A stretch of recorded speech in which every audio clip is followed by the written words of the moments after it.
நம்மளோட தீர்மானங்கள் மாத்திரம் நம்ம கையில கிடக்குமா? தீர்மானங்கள் யார் கையில இருக்கு? நம்ம கையில.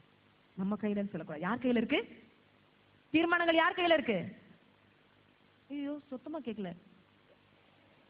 என் கையில இருக்கு. ஹல்லேலூயா. தீர்மானங்கள் எடுக்கிற உரிமையை எனக்கு ஆண்டவர் கொடுத்திருக்கார். நான் குரங்கு கிடையாது. நான் ஒரு அழகான வாலிப பெண். தீர்மானம் எடுக்கிற உரிமையை எனக்கு கொடுத்திருக்கார் என் சிருஷ்டி கர்த்தர். என்னை எவ்வளவா நேசிச்சிருந்தா என் பிள்ளை நல்ல தீர்மானம் தான் எடுப்பான்னு சொல்லி நம்பி என் கையில அந்த தீர்மானம் எடுக்கிற உரிமையையும் கொடுத்துட்டாரு. நன்மை தீமையை எடுக்க வேண்டிய பொறுப்பு நம்ம கையில இருக்கு. ஒருவேளை எப்படிப்பட்ட பாவமா இருந்தாலும் திருப்பி திருப்பி திருப்பி மழுங்கடிச்சு காணப்படாதபடி, போதும் எனக்கு இந்த வாழ்க்கை வேண்டாம், என்ன தப்பா பயன்படுத்துகிற ஆண்கள் கிட்ட நான் திரும்பி போக மாட்டேன்